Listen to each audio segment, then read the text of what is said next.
ನಮ್ಮ middle class family ಹೆಣ್ಮಕ್ಳಿಗೆ ಎಲ್ಲವೂ ಸಾಧ್ಯ, ಎಲ್ಲ ರೀತಿಯಿಂದಲೂ ಸಾಧ್ಯ. ಅವರು ತನ್ನ ಬಗ್ಗೆ ಯೋಚನೆನೂ ಕೂಡ ಮಾಡ್ದೇನೆ ತನ್ನ ಫ್ಯಾಮಿಲಿಗೋಸ್ಕರ ತನ್ನ ಸಂತೋಷನೇ ತ್ಯಾಗ ಮಾಡಿರ್ತಾಳೆ. ಇಲ್ಲಿ ಕೆಲವು ರೀತಿ ಥಿಂಕ್ ಮಾಡ್ತಾ ಹೋಗ್ತಾ ಇರ್ತಾರೆ. ಯಾವ ರೀತಿನಪ್ಪ ಅಂದ್ರೆ, ಅವಳ ಗಂಡನು ನನ್ ಗಂಡನ ರೀತಿನೇ ಮನೆ ಮೇಂಟೈನ್ ಮಾಡೋದಕ್ಕೆ ಅಂತ ದುಡ್ಡನ್ನ ಕೊಡೋದು. ಅದ್ ಹೆಂಗಪ್ಪ ನಮ್ ಕೈಲಿ ಆಗ್ದೇನೆ ಇರೋದು ಅವಳ ಕೈಲಿ ಸಾಧ್ಯ ಆಗುತ್ತೋ ಗೊತ್ತಿಲ್ಲ. ಮನೆಗೆ ಹೋಗಿ ನೋಡಿದ್ರೆ ಕಣ್ಣು ಬೇಕಾಗಿರೋ ರೀತಿ ಸಾಮಾನುಗಳನ್ನ ಇಟ್ಟವಳೆ. ಟಿವಿ ಅಂತೆ, ಸೋಫಾ ಅಂತೆ, ಫ್ರಿಡ್ಜ್ ಅಂತೆ, ವಾಷಿಂಗ್ ಮಿಷಿನ್ ಅಂತೆ, ವಾರ್ಡ್ರೂಪ್ ಅಂತೆ, ಯಪ್ಪ ವಾರ್ಡ್ರೂಪ್ ತುಂಬಾ ಕಣ್ಣು ಬೇಕಾಗಿರೋಂತ ಸೀರೆಗಳಂತೆ. ಮನೆಯಲ್ಲಿ ಯಾವುದಕ್ಕೂ ಕೊರತೆ ಇಲ್ಲ. ಅವಳು ಇಷ್ಟ ಬಂದಂಗ್ ಡ್ರೆಸ್ ಹಾಕೊಡ್ತಾಳೆ. ಮಕ್ಳಿಗೆ ಒಳ್ಳೆ ಕಡೆ ಎಜುಕೇಶನ್ ಕೊಡಿಸ್ತಾ ಇದ್ದಾರೆ. ಸ್ವಂತ ಕಾರ್ ತಗೊಂಡಿದ್ದಾರೆ, ಸೈಡ್ ತಗೊಂಡಿದ್ದಾರೆ. ನೆಕ್ಸ್ಟ್ ವರ್ಷ ಮನೆ ಕಟ್ತಾರಂತೆ. ಯಪ್ಪ ಅದ್ ಹೆಂಗ್ ಸಾಧ್ಯ ಇವೆಲ್ಲ ಅಂತೆಲ್ಲ ಬರೀ ಅವರು ಯೋಚನೆ ಮಾಡ್ತಾನೆ ಕುತ್ಕೊಂಡಿರ್ತಾರೆ, ಕೆಲವರು ಅಬ್ಸರ್ವ್ ಮಾಡಬೇಕಾದ್ರೆ. ಆದ್ರೆ ಅವಳಲ್ಲಿ ಯೂಸ್ ಮಾಡುವಂಥದ್ದು ತನ್ನ ಚಾಣಾಕ್ಷತನ. ಅವಳ ಗಂಡನು ಅವಳು ಕೊಡುವಂಥದ್ದು ಕಮ್ಮಿ ದುಡ್ಡೆ, ಆದ್ರೆ ಅವಳ ಬುದ್ಧಿವಂತಿಕೆ, ಅವಳ ಸ್ಮಾರ್ಟ್ನೆಸ್ ಇಂದ ಅವಳು ಅಷ್ಟೆಲ್ಲ ಮನೆಗೆ ತಗೊಂಡು ಅಷ್ಟೆಲ್ಲ ದುಡ್ಡನ್ನ ಸೇವ್ ಮಾಡ್ತಾ ಹೋಗ್ತಾ ಇರ್ತಾಳೆ. ಇಲ್ಲಿ ಮನೆ ಮೇಂಟೈನ್ ಮಾಡೋದಕ್ಕೆ ಹೆಚ್ಚು ದುಡ್ಡು ಬೇಕಾಗಿಲ್ಲ. ಖಂಡಿತವಾಗ್ಲು ಕೊಡೋಂತ ದುಡ್ಡಿನಲ್ಲಿ ತನ್ನ ಸ್ಮಾರ್ಟ್ನೆಸ್ ಇಂದ ಮನೆ ಮೇಂಟೈನ್ ಮಾಡ್ಕೊಂಡು ಅದ್ರಲ್ಲೂ ಕೂಡ ದುಡ್ಡನ್ನ ಉಳಿಸ್ಬೋದು. ಇಲ್ಲಿ ನಿಮ್ಗೆ ಸೀಕ್ರೆಟ್ ಏನು ಗೊತ್ತಾ? ಒಬ್ಳು ಗೃಹಿಣಿ ಮನೆ ಮೇಂಟೈನ್ ಮಾಡ್ತಾ ಇದ್ದಾಳೆ ಅಂದ್ರೆ ಅವಳು ತನ್ನ ಮನೆಯವ್ರನ್ನ ತುಂಬಾ ಚೆನ್ನಾಗಿ ಅರ್ಥ ಮಾಡ್ಕೊಂಡಿದ್ದಾಳೆ ಅಂತ ಅರ್ಥ. ಗೊತ್ತಾ? ತನ್ನ ಫ್ಯಾಮಿಲಿನ ಯಾರು ತುಂಬಾ ಡೀಪ್ ಆಗಿ ಅವ್ರನ್ನ ಅರ್ಥ ಮಾಡ್ಕೊಂಡಿರ್ತಾರೋ ಅವ್ರಿಗೆ ಮಾತ್ರ ಸಾಧ್ಯ ಕಮ್ಮಿ ಖರ್ಚಿನಲ್ಲೂ ಕೂಡ ಮನೆ ಮೇಂಟೈನ್ ಮಾಡ್ಕೊಂಡು ಮನಿನ ಸೇವ್ ಮಾಡೋದಕ್ಕೆ. ಇಲ್ಲಿ ನಾನು ಇವತ್ತು ಏನ್ ಹೇಳೋದಕ್ಕೆ ಬರ್ತಾ ಇದ್ದೀನಪ್ಪ ಅಂತ ಅಂದ್ರೆ, ನೀವು ಒಂದು ಚಾಲೆಂಜ್ ನ ತಗೊಳ್ಳಿ. ನನ್ನ ವಿಡಿಯೋ ನೋಡ್ತಾ ಇರೋವಂಥವ್ರು ಚಾಲೆಂಜ್ ಆಗಿ ತಗೊಂಡು 30 ದಿನ, ಒಂದೇ ಒಂದು ತಿಂಗಳು ನೀವು ಮೇಂಟೈನ್ ಮಾಡಿ ನಾನು ಹೇಳುವಂತಹ ಟಿಪ್ಸ್ ನ ನೀವು ಕೂಡ ಖಂಡಿತವಾಗ್ಲು ಬೇರೆಯವ್ರನ್ನ ನೋಡಿ ಬಾಯಿ ಮೇಲೆ ಬೆಳ್ ಮಾಡ್ಕೊಳ್ತೀರಲ್ಲ, ನಿಮ್ಮನ್ನ ನೋಡಿ ಬೇರೆಯವರು ಬಾಯಿ ಮೇಲೆ ಬೆಳ್ ಮಾಡ್ಗೋ ರೀತಿ ಮಾಡ್ಬೋದು. ಇಲ್ಲಿ ಯಾವುದೇ ರೀತಿಯಾದಂತಹ ಸ್ವಾರ್ಥದ ವಿಡಿಯೋ ಅಲ್ಲ ಇದು. ನನ್ನನ್ನ ಹೇಗೆ ಸರಿ ಮಾಡ್ಕೊಂಡೆ ಅದೇ ರೀತಿ ನೀವು ನಿಮ್ಮನ್ನ ಸರಿ ಮಾಡ್ಕೊಳ್ಳಿ ಅಂತ ಹೇಳೋದಕ್ಕೆ ಬರ್ತಾ ಇದ್ದೀನಿ. ಒಬ್ಬ ಮಿಡಲ್ ಕ್ಲಾಸ್ ಫ್ಯಾಮಿಲಿ ಹೆಣ್ಮಗಳು ಎಲ್ಲವನ್ನೂ ನಿಭಾಯಿಸ್ತಾ ಇರ್ತಾಳೆ ಅಲ್ವಾ. ಅವಳು ಮಕ್ಳಿಗೆ ತಾಯಿ ಆಗಿರ್ತಾಳೆ, ಗಂಡಂಗೆ ಹೆಂಡತಿ ಆಗಿರ್ತಾಳೆ, ಅತ್ತೆ ಮಾವನ್ಗೆ ಸೊಸೆ ಆಗಿರ್ತಾಳೆ. ಟೋಟಲ್ ಆಗಿ ಇಡೀ ಮನೆ ಜವಾಬ್ದಾರಿನ ಅವಳು ವಹಿಸ್ಕೊಂಡಿರ್ತಾಳೆ. ಅವಳು ನಡೆಯೋ ದಾರಿನಲ್ಲಿ ಥಿಂಕ್ ಮಾಡೋ ವಿಷಯದಲ್ಲಿ, ಅವಳು ಮಾಡುವಂತ ಕೆಲಸದಲ್ಲಿ ಒಂದೇ ಒಂದು ಸ್ವಲ್ಪ ಎಡವಟ್ಟಾದ್ರು, ಒಂದು ನೂಲಿನ ಹಾಗೆ ಎಡವಟ್ಟಾದ್ರೂ ಕೂಡ ಅದು ಮನೆ ಅನ್ನಿಸ್ಕೊಳ್ಳೋದಿಲ್ಲ. ಹಾಗಾಗಿ ಗೃಹಿಣಿ ಅನ್ನೋಂಥವಳು ಚಾಣಾಕ್ಷತನನ ಯೂಸ್ ಮಾಡ್ಬೇಕು. ನಾನಿವತ್ತು ನಿಮ್ಗೆ ಹೇಳ್ಕೊಳಕ್ಕೆ ಬಂದಿರುವಂತಹ ಟಿಪ್ಸ್ಗಳು ಏನಪ್ಪಾ ಅಂದ್ರೆ, ಗಂಡ ಕೊಡುವಂತ ಕಮ್ಮಿ ದುಡ್ಡಿನಲ್ಲೂ ಕೂಡ ಮನೆ ಮೇಂಟೈನ್ ಮಾಡೋದು ಹೇಗೆ, ಕೆಲವೊಂದು ಟಿಪ್ಸ್ ಗಳನ್ನ ಕೊಡ್ತೀನಿ. ಆ ರೀತಿ ನೀವು ಮನೆ ಮೇಂಟೈನ್ ಮಾಡ್ತಾ ಹೋದ್ರೆ ಕಮ್ಮಿ ಖರ್ಚಿನಲ್ಲಿ ಮನೆನ ಮೇಂಟೈನ್ ಮಾಡ್ಬೋದು. ತುಂಬಾ ಈಸಿಯಾಗಿ ಮನೆ ಮೇಂಟೈನ್ ಮಾಡೋದ್ರ ಜೊತೆಗೆ ತುಂಬಾ ಖುಷಿಯಾಗಿ ಜೀವನನ ನಡೆಸ್ಬೋದು. ಜೊತೆಗೆ ದುಡ್ಡನ್ನು ಕೂಡ ಸೇವ್ ಮಾಡ್ಬೋದು. ಇದು 30 ದಿನದ ಚಾಲೆಂಜ್ ಅಂತಾನೆ ತಗೊಳ್ಳಿ. 30 ದಿನದಲ್ಲಿ ನಾನು ಏನ್ ಹೇಳ್ತೀನೋ ಅದನ್ನ ಮಾತ್ರ ಮಾಡಿ, ಖಂಡಿತವಾಗ್ಲೂ ಸಕ್ಸಸ್ ನಿಮ್ದೇನೆ ಅಂತ ಹೇಳೋದಕ್ಕೆ ಇಷ್ಟಪಡ್ತೀನಿ. ಬನ್ನಿ, ಮೊದಲು ನಾನು ಈ ಟಿಪ್ಸ್ ಹೇಳೋಕ್ಕಿಂತ ಮುಂಚೆ ನೀವು ಯಾವ್ಯಾವ ರೀತಿ ಸ್ವಲ್ಪ ಅಭ್ಯಾಸಗಳನ್ನ ರೂಢಿಸ್ಕೋಬೇಕು, ಮತ್ತೆ ಕೆಲವೊಂದು ಕಂಡೀಷನ್ಗಳನ್ನ ಮೇಂಟೈನ್ ಮಾಡಬೇಕು. ಅದ್ಯಾವ್ಯಾವ ಕಂಡೀಷನ್ ಅಂತ ಹೇಳ್ಕೊಡ್ತೀನಿ. ನಂಬರ್ 1 ಕಂಡೀಷನ್ ಬಂದು, ನಾನು ಕಂಜೂಸ್ ಅನ್ನೋ ಅಂತದನ್ನ ಮನ್ಸಲ್ಲಿ ಯಾವುದೇ ಕಾರಣಕ್ಕೂ ಇಟ್ಕೊಳಕ್ ಹೋಗ್ಬಾರ್ದು. ಇದು ಕಮ್ಮಿ ಖರ್ಚಿನಲ್ಲಿ ಮೇಂಟೈನ್ ಮಾಡೋ ಗೃಹಿಣಿಯರಿಗೆ ಮನ್ಸಲ್ಲಿ ಬಂದ್ಬಿಡ್ಬೋದು ಕೆಲವೊಂದ್ಸಲ. ಹಾಗಾಗಿ ನಾನು ಮೊದಲೇ ಹೇಳ್ತಾ ಇದ್ದೀನಿ, ನಾನು ಕಂಜೂಸು ಅಂತ ಯಾವುದೇ ಕಾರಣಕ್ಕೂ ಅನ್ಕೊಳ್ಬಾರ್ದು. ನಂಬರ್ 2 ಯಾವ್ದಪ್ಪ ಅಂದ್ರೆ, ಯಾರ ಮಾತಿಗೂ ನೀವು ಕಿವಿಗೊಡಬಾರ್ದು. ನಿಮ್ಮ ಫ್ಯಾಮಿಲಿ, ನಿಮ್ ಗಂಡ ದುಡಿಯೋಂಥದ್ದು, ನೀವು ಮನೆ ಮೇಂಟೈನ್ ಮಾಡ್ತಾ ಇರ್ತೀರಾ ಅಂದ್ರೆ ಅವ್ರಿವ್ರು ಯಾರೋ ಏನೋ ಹೇಳ್ತಾರೆ ಅಂತ ಯಾರ ಮಾತಿಗೂ ಕಿವಿಗೊಡಬಾರ್ದು. ನಂಬರ್ 3 ಯಾವ್ದಪ್ಪ ಅಂದ್ರೆ, ನೀವು ಆಕ್ಟಿವ್ ಆಗಿರ್ಬೇಕು. ಯಾವ್ದೇ ಕಾರಣಕ್ಕೂ ಲೇಜಿನೆಸ್ ನ ತೋರಿಸ್ಬಾರ್ದು, ಅಂದ್ರೆ ಸೋಂಬೇರಿತನ ಅನ್ನೋಂಥದ್ದನ್ನ ಮೈಗೆ ಅಂಟಿಸ್ಕೊಳ್ಬಾರ್ದು.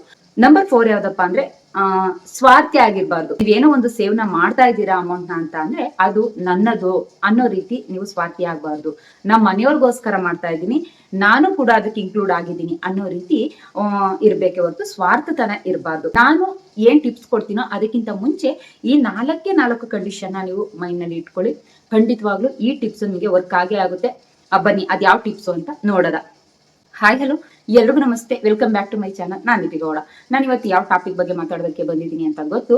ನಮ್ಮ ಗೃಹಿಣಿಯರಿಗೆ ಕಮ್ಮಿ ಖರ್ಚಿನಲ್ಲಿ ಹೇಗೆ ಮನೇನ ಮ್ಯಾನೇಜ್ ಮಾಡೋದು, ಜೊತೆಗೆ ದುಡ್ಡನ್ನ ಹೇಗೆ ಉಳಿಸೋದು, ಕಮ್ಮಿ ದುಡ್ಡನ್ನಲ್ಲೂ ಕೂಡ ಖರ್ಚು ಮಾಡ್ತಾ ಹೇಗೆ ಉಳಿಸೋ ಅಂತದ್ದು ಕೆಲವು ಐಡಿಯಾಗಳನ್ನ 30 ದಿನದಲ್ಲಿ ನೀವು ಆ ಐಡಿಯಾಗಳನ್ನ ಯೂಸ್ ಮಾಡಿದ್ದೆ ಆದ್ರೆ ಖಂಡಿತವಾಗ್ಲೂ ಮಂತ್ ಎಂಡ್ನಲ್ಲಿ ನೀವು ಯಾವಾಗ್ಲೂ ದುಡ್ಡಿಲ್ಲ ಅಂತ ಕುತ್ಕೊಳ್ಳೋದ್ರ ಬದಲು ಮಂತ್ ಎಂಡ್ನಲ್ಲಿ ಇಷ್ಟು ದುಡ್ಡಿದೆಯಾ ಅನ್ನೋ ರೀತಿ ನೀವೇ ಆಶ್ಚರ್ಯ ಪಡ್ಬೇಕು. ಆ ರೀತಿ ನಾನು ಈ ಟಿಪ್ಸ್ ಗಳನ್ನ ಹೇಳ್ಕೊಡ್ತಾ ಹೋಗ್ತೀನಿ.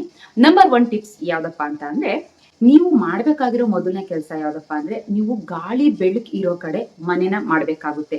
ಯಾಕಂತ ಅಂದ್ರೆ, ನೀವು ಯಾವ್ದೋ ಒಂದು ಕಮ್ಮಿ ಬಾಡಿಗೆ ಸಿಕ್ತು ಅಂತ ಅನ್ಕೊಂಡು ಯಾವ್ದೋ ಇರೋ ಮನೆಗೆ ಅಡ್ಜಸ್ಟ್ ಮಾಡ್ಕೊಂಡು ನೀವು ಆ ಮನೆನ ಸೆಲೆಕ್ಟ್ ಮಾಡಿ ಆ ಮನೆಗೆ ಬಾಡಿಗೆ ಕಟ್ಟೋದಾಗಿರ್ಬೋದು, ಇಲ್ಲ ಲೀಸ್‌ದಲ್ಲಿ ಇರೋದಾಗಿರ್ಬೋದು. ಆದ್ರೆ ಅಲ್ಲಿ ಪವರ್ ಬಿಲ್ ಅನ್ನೋವಂಥದ್ದು ಜಾಸ್ತಿ ಆಗುತ್ತೆ.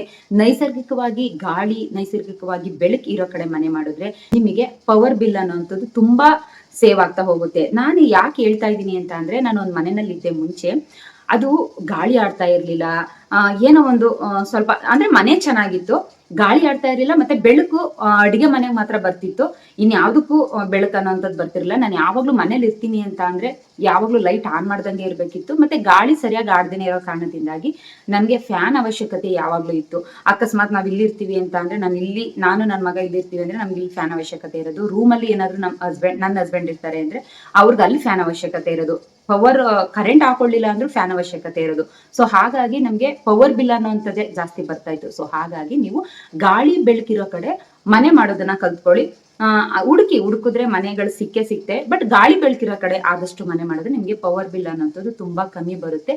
ಜೊತೆಗೆ ಸ್ನಾನ ಮಾಡೋದಕ್ಕೆ ಹೀಟರ್ನ ಯೂಸ್ ಮಾಡ್ತಾ ಇದ್ದೀನಿ, ಇಲ್ಲ ಅಂತ ಅಂದ್ರೆ ಎಲೆಕ್ಟ್ರಿಕಲ್ ಗೀಸರ್ನ ಯೂಸ್ ಮಾಡ್ತಾ ಇದ್ದೀನಿ ಅಂತ ಅಂದ್ರೆ ಅದನ್ನ ಆದಷ್ಟು ತಪ್ಸೋದನ್ನ ಕಲ್ತ್ಕೊಳ್ಳಿ.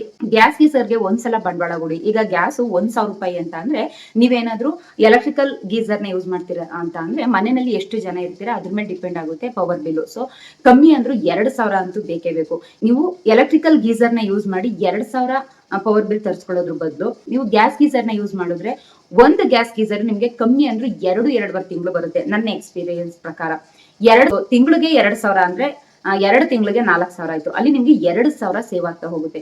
ಆದಷ್ಟು ಪವರ್ ಬಿಲ್ ನ ನೀವು ಕಂಟ್ರೋಲ್ ಮಾಡ್ಬೇಕು ಅಂತ ಅಂದ್ರೆ ಈ ರೀತಿ ಎಲೆಕ್ಟ್ರಿಕಲ್ ಗೀಸರ್ ಬದಲು ಗ್ಯಾಸ್ ಗೀಸರ್ನ ಯೂಸ್ ಮಾಡಿ. ಮತ್ತೆ ನಾನು ಹೇಳ್ದಾಗೆ ಗಾಳಿ ಬೆಳಕಿರೋ ಕಡೆ ಮನೆನ ಮಾಡೋದನ್ನ ಕಲ್ತ್ಕೊಳ್ಳಿ. ಜೊತೆಗೆ ಮಕ್ಳಿಗೂ ಕೂಡ ಒಂದು ಅಭ್ಯಾಸನ ಮಾಡಿಸಿ. ಟಕ್ ಅಂತ ನಿಮ್ದು ಕೆಲಸ ಮುಗಿದ ತಕ್ಷಣ ಯಾವ ರೂಮ್ ನಲ್ಲಿ ಕೆಲಸ ಮಾಡ್ತಾ ಇರ್ತೀರೋ, ಎಲ್ಲಿ ಕೆಲಸ ಮಾಡ್ತಾ ಇರ್ತೀರೋ ಆ ರೂಮ್ ಲೈಟ್ ನ ಆಫ್ ಮಾಡ್ಬೇಕು, ಫ್ಯಾನ್ ನ ಆಫ್ ಮಾಡ್ಬೇಕು. ಆದಷ್ಟು ಡೇ ಟೈಮ್ ನಲ್ಲಿ ನಿಮ್ ಎಲ್ಲಾ ಕೆಲಸಗಳನ್ನ ಮುಗಿಸ್ಕೊಳ್ಳೋದಕ್ಕೆ ಟ್ರೈ ಮಾಡಿ. ಪವರ್ನ ಕಮ್ಮಿ ಯೂಸ್ ಮಾಡಿ, ಎಲೆಕ್ಟ್ರಿಕಲ್ ಬಿಲ್ ನ ಆದಷ್ಟು ಕಮ್ಮಿ ಮಾಡ್ಕೊಳ್ಳಿ ಅಂತ ಹೇಳೋದಕ್ಕೆ ಇಷ್ಟಪಡ್ತೀನಿ. ನಂಬರ್ 2 ಯಾವ್ದಪ್ಪ ಅಂದ್ರೆ, ಒಂದೇ ಅಡುಗೆ ಎಲ್ರಿಗೂ ಇಷ್ಟ ಆಗ್ಬೇಕು ಆ ರೀತಿ ಅಡುಗೆ ಮಾಡೋದನ್ನ ಕಲ್ತ್ಕೊಳ್ಳಿ. ಈಗ ಕೆಲವೊಂದ್ಸಲ ಏನಾಗುತ್ತೆ ಅಂದ್ರೆ, ನೀವು ಮಾಡೋ ಅಡುಗೆ ನಿಮ್ಮ ಅತ್ತೆ ಮಾವಂಗೆ ನಿಮ್ ಗಂಡಂಗೆ ಇಷ್ಟ ಆಗೋದು, ಕೆಲವೊಂದ್ಸಲ ಮಕ್ಳಿಗೆ ಇಷ್ಟ ಆಗ್ದೇನೆ ಇರ್ಬೋದು. ಕೆಲವೊಂದ್ಸಲ ಮಕ್ಳಿಗೆ ಇಷ್ಟ ಆಗೋ ಅಡುಗೆ ನಿಮ್ಮ ಗಂಡಂಗೆ ಅತ್ತೆ ಮಾವಂಗೆ ಇಷ್ಟ ಆಗ್ದೇನೆ ಇರ್ಬೋದು. ಸೊ ಹಾಗಾಗಿ ಮನೇಲಿ ಎಲ್ರಿಗೂ ಇಷ್ಟ ಆಗೋ ರೀತಿ ಅಡುಗೆ ಮಾಡೋದನ್ನ ಕಲ್ತ್ಕೊಳ್ಳಿ. ಒಂದ್ ಅಡುಗೆ ಮಾಡ್ತಾ ಇದ್ದೀರಾ ಅಂದ್ರೆ ಅವ್ರು ಚಪ್ಪರ್ಸ್ಕೊಂಡ್ ತಿನ್ನೋ ರೀತಿ ಇರ್ಬೇಕು. ಆ ರೀತಿ ಅಡುಗೆ ಮಾಡಿದ್ರೆ ಅವರು ನನ್ಗೆ ಇದು ಬೇಡ ಮಮ್ಮಿ, ನಂಗೆ ಬೇರೆದ್ ಮಾಡ್ಕೊಡು ಅಂತ ಮಕ್ಳು ಕೇಳಲ್ಲ.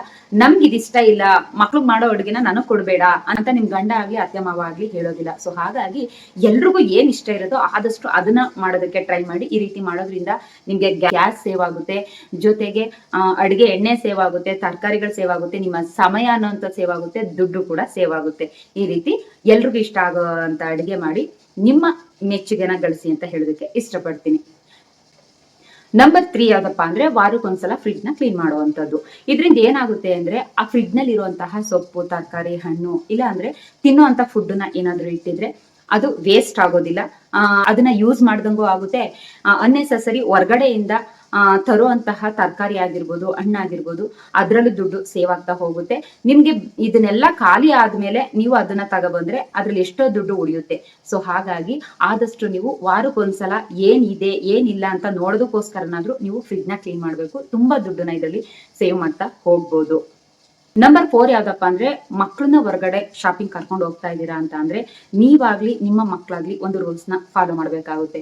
ನಾನ್ ಏನನ್ನ ತಗೊಳ್ಬೇಕು ಅಂತ ಅನ್ಕೊಂಡಿದ್ದೀನೋ ಅದನ್ನ ಮಾತ್ರ ತಗೊಂಡ್ ಬರ್ತೀನಿ ಅನ್ನೋಂಥದ್ದು ನಿಮ್ ಮನ್ಸಲ್ಲಿ ಇರ್ಬೇಕು. ಮಕ್ಳಿಗೂ ಒಂದು ರೂಲ್ಸ್ ನ ಹಾಕ್ಬೇಕು. ನೀನ್ ಅಲ್ಲಿ ಹೋಗಿ ಅದನ್ನ ಕೊಡ್ಸು ಇದನ್ ಕೊಡ್ಸು ಅಂತ ಅನ್ನೋ ಆಗಿಲ್ಲ. ನನ್ ಕೊಡ್ಸೋದನ್ನ ನೀವು ತಗೊಳ್ಬೇಕು ಅನ್ನೋ ರೀತಿ. ಆ ರೀತಿ ಇದ್ರೆ ಮಾತ್ರ ನಾನು ಕರ್ಕೊಂಡು ಹೋಗ್ತೀನಿ, ಇಲ್ಲ ಅಂದ್ರೆ ಮನೇಲಿ ಬಿಟ್ಟು ಹೋಗ್ತೀನಿ ಅನ್ನೋ ರೀತಿ ನೀವು ರೂಲ್ಸ್ ನ ಫಾಲೋ ಮಾಡಿ. ಅದನ್ನ ಅಭ್ಯಾಸ, ಮಕ್ಕಳು ಹೊರಗಡೆ ಹೋದ ನಂತರ ಇಲ್ಲಿ ಕರ್ಕೊಂಡು ಹೋಗಲ್ವಲ್ಲ ಅನ್ಬಿಟ್ಟು ಹಾ ಅಂತಾರೆ. ಅದಾದ್ಮೇಲೆ ಹೊರಗಡೆ ಹೋದಾದ್ಮೇಲೆ ನನ್ಗೆ ಅದ್ ಬೇಕು ಇದು ಬೇಕು ಅಂತಾರೆ.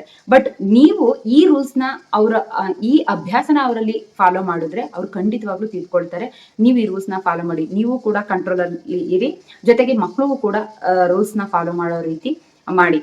ನಾನು ಅಲ್ಲಿಗೆ ಹೋದ್ರೆ ಇದನ್ನ ತಗೊಳ್ತೀನಿ, ಒಳ್ಳೇದನ್ನ ಮಾತ್ರ ಚೂಸ್ ಮಾಡಿ ಇದನ್ನ ತಗೊಳ್ತೀನಿ. ಅವ್ರಿಗೆ ಖುಷಿನೂ ಕೂಡ ಆಗ್ಬೇಕು, ಅದು ಒಳ್ಳೇದು ಕೂಡ ಆಗ್ಬೇಕು, ಜೊತೆಗೆ ಅದು ಯೂಸ್ ಕೂಡ ಆಗ್ಬೇಕು. ಆ ರೀತಿ ತಗೊಳ್ಳೋ ರೀತಿ ಅವ್ರಿಗೆ ಪ್ಲಾನ್ ಮಾಡಿ ಕರ್ಕೊಂಡೋಗಿ.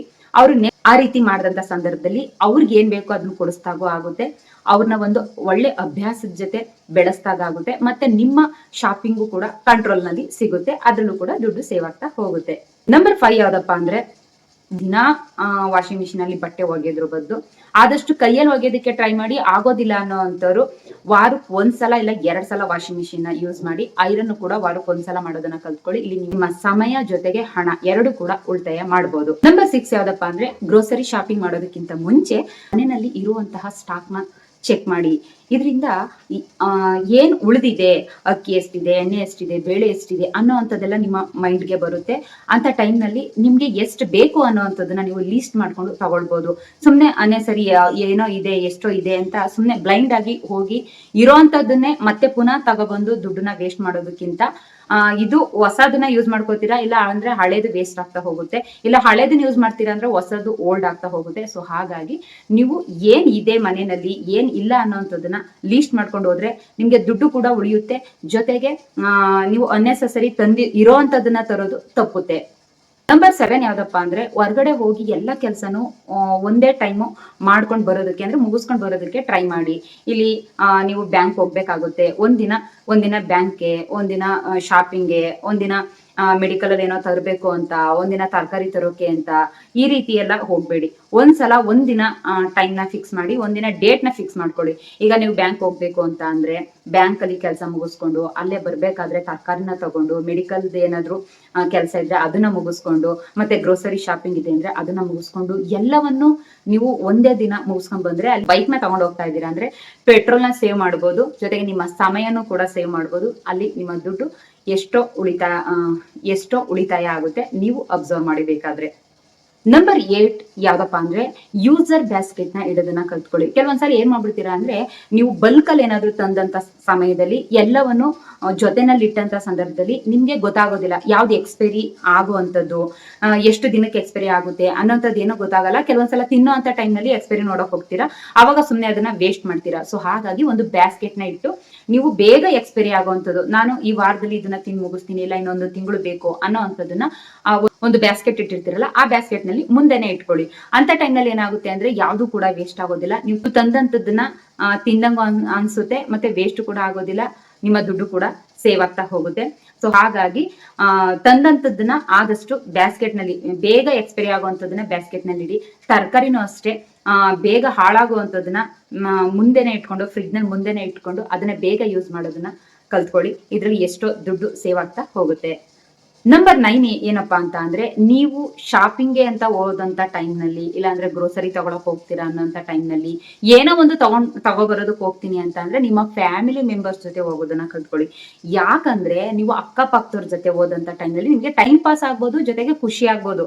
ಆದ್ರೆ ನೀವು ಅನ್ಕೊಂಡಿರ್ತೀರಾ ಒಂದ್ 200 ರೂಪಾಯಿ ಖರ್ಚು ಮಾಡ್ಬೇಕು ನಾನು ಅಂತ ಅನ್ಕೊಂಡಿರ್ತೀರಾ. ಆದ್ರೆ ಅವರು ಏನಾದ್ರು ನಿಮ್ಗಿಂತ ಜಾಸ್ತಿ ಖರ್ಚು ಮಾಡೋರಾದ್ರೆ ನಿಮ್ಗೂ ಮನ್ಸು ಎಳಿತಾ ಇರುತ್ತೆ, ಇಲ್ಲ ನಾನು ಒಂದು ಅವ್ರಿಗಿಂತ ನಾನೇನ್ ಕಮ್ಮಿ, ನಾನು ಅದನ್ನ ತಗೊಳ್ಳೋದ ಅಂತನೋ, ಅವ್ರು ತಗೊಂಡಿರೋಂಥ ವಸ್ತುನ ನಾನು ತಗೊಳ್ಳೋದ ಅಂತನೋ, ಇಲ್ಲಾಂದ್ರೆ ಅವ್ರು ಒಂದು 300 ರೂಪಾಯಿ ಖರ್ಚು ಮಾಡಿದ್ರೆ ನೀವು ಒಂದು 500 ರೂಪಾಯಿ ಖರ್ಚು ಮಾಡೋವಂಥದ್ದನ್ನು, ಈ ತರ ಮೈಂಡು ಡೈವರ್ಟ್ ಆಗ್ತಾ ಇರುತ್ತೆ, ಮೂಡ್ ಚೇಂಜ್ ಆಗುತ್ತೆ. ಸೊ ಹಾಗಾಗಿ ನೀವು ಅಕ್ಕಪಕ್ಕದವ್ರ ಜೊತೆ ಜಾಸ್ತಿ ಶಾಪಿಂಗ್ ಮಾಡೋದ್ರ ಬದಲು ನಿಮ್ಮ ಮನೆಯವ್ರ ಜೊತೆ ಹೋಗಿ, ನಿಮ್ಮ ಮನೆಯವ್ರಿಗೆ ಏನ್ ಬೇಕು ಅನ್ನೋಂಥದ್ದು ಗೊತ್ತಾಗುತ್ತೆ, ನಿಮ್ಮ ಕಂಟ್ರೋಲ್ ನಲ್ಲಿ ನಿಮ್ಮ ಶಾಪಿಂಗ್ ಇರುತ್ತೆ, ಎಷ್ಟೋ ದುಡ್ಡು ಸೇವ್ ಆಗುತ್ತೆ. ನಂಬರ್ 10 ಯಾವ್ದಪ್ಪ ಅಂದ್ರೆ, ಇದು ತುಂಬಾ ಇಂಪಾರ್ಟೆಂಟ್ ಟಿಪ್ಸ್ ಅಂತಾನೆ ಹೇಳ್ಬೋದು. ನೀವು ಮನೆಯಲ್ಲಿ 2 ಜಾರ್ನ ಇಡಿ, ಒಂದು ಖರ್ಚಿನ ಜಾರು, ಇನ್ನೊಂದು ಉಳಿತಾಯದ ಜಾರು. ಖರ್ಚಿನ ಜಾರ್ನಲ್ಲಿ ನೀವು ಏನ್ ಹಾಕ್ಬೇಕಾಗುತ್ತೆ, ಇವತ್ತು ಹೊರಗಡೆ ಹೋದಂತ ಟೈಮ್ ನಲ್ಲಿ ನೀವಾಗಿರ್ಬೋದು, ನಿಮ್ಮ ಫ್ಯಾಮಿಲಿ ಜೊತೆ ಆಗಿರ್ಬೋದು, ಹೋದಂತ ಟೈಮ್ ನಲ್ಲಿ ಅವ್ರು ಏನ್ ಖರ್ಚು ಮಾಡ್ತಾರೆ, ಇಲ್ಲ ನೀವೇನು ಅವ್ರ ಜೊತೆ ಖರ್ಚು ಮಾಡಿರ್ತೀರಾ, ಕಾಫಿಗಾಗಿರ್ಬೋದು, ಸ್ನಾಕ್ಸ್ ಆಗಿರ್ಬೋದು, ಹೊರಗಡೆ ಶಾಪಿಂಗ್ ಆಗಿರ್ಬೋದು, ನಿಮ್ ಎಂಜಾಯ್ಮೆಂಟ್ಗೋಸ್ಕರ ಏನ್ ಖರ್ಚು ಮಾಡಿರ್ತೀರಾ ಅದನ್ನ ಬರ್ದು, ಈಗ ಒಂದು ಕಾಫಿಗೆ ಎಲ್ರಿಗೂ ಸೇರಿಸಿ ಒಂದು 50-100 ಆಗಿರುತ್ತೆ ಅಂದ್ರೆ, ಇವತ್ತು ನಾವು ಹೊರಗಡೆ ಹೋಗಿದ್ವಿ, 50 ಇಲ್ಲ 100 ರೂಪಾಯಿ ಕಾಫಿಗಾಗಿದೆ ಅಂತ ಅದನ್ನ ಬರ್ದು ಖರ್ಚಿನ ಜಾರ್ಗೆ ಹಾಕಿ.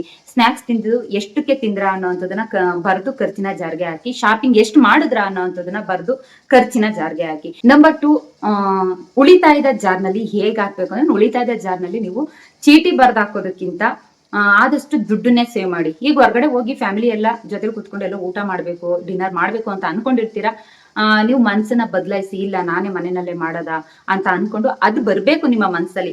ಅನ್ಕೊಂಡು ನೀವು ಎಷ್ಟನ್ನ ಸೇವ್ ಮಾಡ್ತಿರೋ ಅಷ್ಟು ದುಡ್ಡನ್ನ ನೀವು ಉಳಿತಾಯದ ಜಾರ್ಗೆ ಹಾಕಿ. ಹೊರಗಡೆ ಹೋಗಿ ನಾನು ಶಾಪಿಂಗ್ ಮಾಡಬೇಕು ಅನ್ನೋಂಥದ್ದನ್ನ ಆದಷ್ಟು ಕಂಟ್ರೋಲ್ ಮಾಡ್ಕೊಂಡು ಏನ್ ಶಾಪಿಂಗ್ಗೋಸ್ಕರ ಎಷ್ಟು ಖರ್ಚು ಮಾಡ್ಬೇಕು ಅನ್ಕೊಂಡಿರ್ತೀರೋ ಅದನ್ನ ಉಳಿತಾಯದ ಜಾರ್ಗೆ ಹಾಕಿ.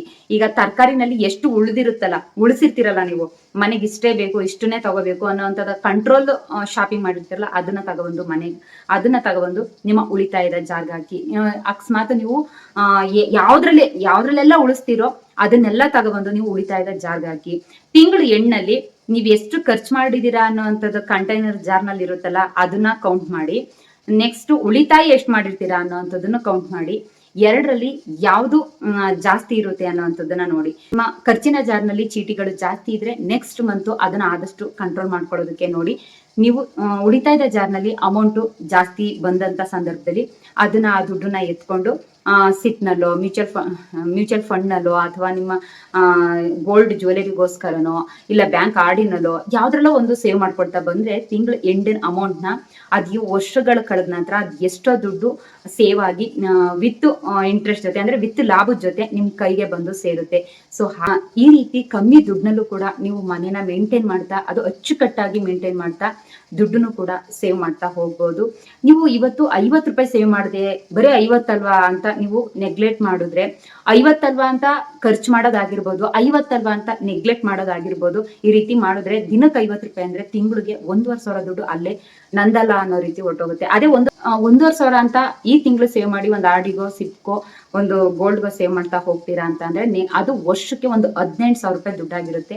ಅದಕ್ಕೆ ಒಂದು 8% ಇಂಟ್ರೆಸ್ಟ್ ಅಂತ ಅಂದ್ರೂ ಕೂಡ ಸಿಪ್ಪಲ್ ಸ್ವಲ್ಪ ಜಾಸ್ತಿನೇ ಸಿಗುತ್ತೆ. ನಾನು ಓವರ್ ಆಲ್ ಆಗಿ ಹೇಳ್ತಾ ಇರೋವಂಥದ್ದು ಒಂದು 8% ಇಂಟ್ರೆಸ್ಟ್ ಅಂದ್ರೂ ಕೂಡ 19,500 ರೂಪಾಯಿ ನೀವು ಸೇವ್ ಮಾಡುವಂಥದ್ದು 18,000, ಇನ್ನೊಂದು 1,000 ಸೇರಿಸಿ ಒಂದು 19,500 ರೂಪಾಯಿ ದುಡ್ಡು ನಿಮ್ ಕೈಗೆ ಬಂದು ಸೇರುತ್ತೆ. ಸೊ ಹಾಗಾಗಿ ಇವತ್ತು ಚಿಕ್ಕ ಅಮೌಂಟ್ ಅಂತ ಯಾವುದೇ ಕಾರಣಕ್ಕೂ ನೆಗ್ಲೆಕ್ಟ್ ಮಾಡೋದಕ್ಕೆ ಹೋಗ್ಬೇಡಿ. ಆದಷ್ಟು ಚಿಕ್ಕದಾಗ್ಲಿ, ಇವತ್ತು ಚಿಕ್ಕದು ನಾಳೆ ಇನ್ನೂ ಒಂದ್ ಸ್ವಲ್ಪ ಮಾಡ್ಬೇಕು ಅಂತ ಅನ್ಸುತ್ತೆ. ಆದಷ್ಟು ನಿಮ್ಮ ಕೈನ ಹದ್ಬಸ್ನಲ್ಲಿ ಇಟ್ಕೊಂಡು ಆದಷ್ಟು ಒಂದು ನಿರ್ವಹಣೆ ಅನ್ನುವಂಥದ್ದನ್ನ ತುಂಬಾ ಚಾಣಾಕ್ಷತನದಿಂದ ನೀವು ಮೇಂಟೈನ್ ಮಾಡ್ತಾ ಹೆಣ್ಮಕ್ಳುಗಳು ಆದಷ್ಟು ದುಡ್ಡನ್ನ ಸೇವ್ ಮಾಡೋದಕ್ಕೆ ನೋಡಿ ಅಂತ ಹೇಳೋದಕ್ಕೆ ಇಷ್ಟಪಡ್ತೀನಿ. ನಾನು ಕೂಡ ತುಂಬಾ ಅಂದ್ರೆ ತುಂಬಾ ಸೇವ್ ಮಾಡೋದನ್ನ ಇತ್ತೀಚೆಗೆ ತುಂಬಾ ಅಂದ್ರೆ ತುಂಬಾ ಕಲ್ತಿದ್ದೀನಿ. ಇದು ನಾನು ನಿಮ್ಗೆ ಹೇಳ್ಕೊಡೋದ್ರಿಂದ ಅರ್ಧ ಬರ್ತಾ ಇದ್ರೆ, ಕೆಲವೊಂದನ್ನ ನಾನು ನನ್ನ ಲೈಫ್ ನಲ್ಲಿ ಅಳವಡಿಸ್ಕೊಳ್ಳೋದ್ರಿಂದ ಬರ್ತಾ ಇದೆ. ಸೊ ಹಾಗಾಗಿ ನೀವು ಕೂಡ ಎಲ್ಲರ ಹಾಗೆ ಕಮ್ಮಿ ಸಂಬಳ ಇದ್ರು ಕೂಡ ಮೇಂಟೈನ್ ಮಾಡೋದನ್ನ ಯಾವ ರೀತಿ ಅಂತ ಈ ಟಿಪ್ಸ್ ಗಳನ್ನ ಯೂಸ್ ಮಾಡಿದ್ರೆ ಗೊತ್ತಾಗುತ್ತೆ. ನೆಕ್ಸ್ಟ್ ಒಂದೊಳ್ಳೆ ವಿಡಿಯೋ ಜೊತೆ ನಾನು ನಿಮ್ಮನ್ನ ಭೇಟಿ ಆಗ್ತೀನಿ. ನಿಮ್ಗೆ ಯಾರಿಗಾದ್ರೂ ನನ್ನ ಈ ವಿಡಿಯೋ ಇಷ್ಟ ಆಯ್ತು ಅಂದ್ರೆ ಲೈಕ್ ಮಾಡಿ, ಶೇರ್ ಮಾಡಿ, ಕಮೆಂಟ್ಸ್ ಮಾಡಿ. ನಿಮ್ಗೆ ಯಾವ ರೀತಿ ಏನಾದ್ರೂ ವಿಡಿಯೋ ಬೇಕು ಅಂದ್ರೆ ಅದನ್ನು ಕೂಡ ಕಮೆಂಟ್ ಸೆಕ್ಷನ್ ಅಲ್ಲಿ ಕಮೆಂಟ್ಸ್ ಮಾಡಿ. ನಾನು ನಿಮ್ಗೆ ಯೂಸ್ ಆಗೋ ರೀತಿ ವಿಡಿಯೋನ ಮಾಡ್ತೀನಿ ಅಂತ ಹೇಳ್ತಾ ನೆಕ್ಸ್ಟ್ ಒಂದೊಳ್ಳೆ ವಿಡಿಯೋ ಜೊತೆ ನಾನು ನಿಮ್ಮನ್ನ ಭೇಟಿ ಆಗ್ತೀನಿ. ಜೈ ಹಿಂದ್, ಜೈ ಕರ್ನಾಟಕ. ಮತ್ತೆ